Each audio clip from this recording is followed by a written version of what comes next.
السلام عليكم ورحمة الله وبركاته. ازيكم يا حبايب قلبي؟ عاملين ايه؟ يا رب تكونوا بخير. اهلا بيكم في فيديو جديد. اللهم صل وسلم وبارك على سيدنا محمد وعلى اله واصحابه اجمعين عليه افضل الصلاة والسلام. روتين النهارده كده روتين خفيف. جالي بقى ماما واختي على الفطار، فعملت لهم فطار. وطبعا كان كالعاده يعني ام محمد اختي جايبه لنا معاها ختين كده يحلوا يعني القعده كده. فكان فطار خفيف كده يعني، وكان يعني ما قدرتش الصراحه اعمل لهم حاجه حلوه. فقلت لهم خلاص هعمل لكم بقى سكالانس. انتوا عارفين طبعا السكالانس اللي هو الساندوتش القشطه بالحلاوه والعسل، او حلاوه بالقشطه او عسل بالقشطه. خلاص وراحوا مشيوا.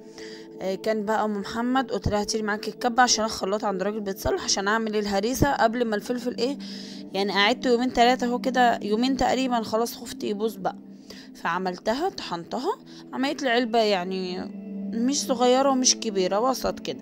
انا بقى حطيت على وشها زيت عشان طبعا يبقى وشها ما ينشفش، وكمان يبقى مادة حافظة ليها في الفريزر. انا مش هستخدمها دلوقتي خالص، انا هطلعها باذن الله في رمضان، احطها في التلاجة لو عوزت طبخة او كده يعني هروح عاملة بيها.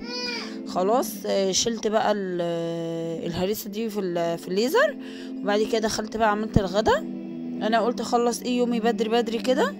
عملت هنا هعمل اللي هي المكرونة بالصلصة اللي هي باللحمة المفرومة دي، المعروفة باسم بولونيز، اللي هي صلصة البولونيز. بس يعني احنا بنعملها بالطريقة المصرية بتاعتنا، يعني كأننا بنعصج لحمة وهنسقيها باسمه ده، بطماطم.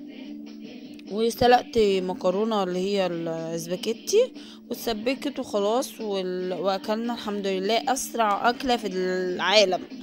عقبال ما تسلقي المكرونة كنت انتي عملتي اللي هي الخلطة دي اللي من فوق.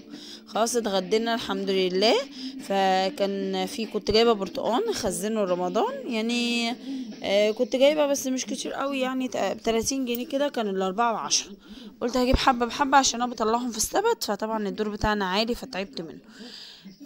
فجبت يعني 12 كيلو. طبعا ما شاء الله ما شاء الله اكلنا منه يعني. فدول مش 12 يعني، دول اقل. طبعا احنا بنحب العصير اللي هو بالجزر، برتقال بالجزر. فسرقت شويه جزر في ميه بس من غير اي اضافات. وقطعته بقى. هنا كان البرتقال معايا صغير على وسط واكترته صغير، فقسمته على نصين. طلعت اهم حاجه البذر.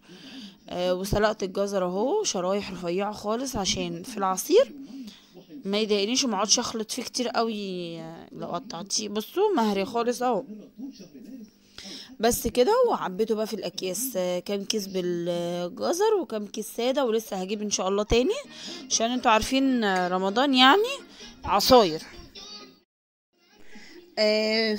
وباذن الله برضو انا هجيب فراوله. كله هعمله معاكم بامر الله. فيديو خفيف اهو كده مش طويل عشان اللي بيشتكوا من الفيديوهات الطويلة. فيديو خفيف اهو خلصتها. وكنت خلاص بقى.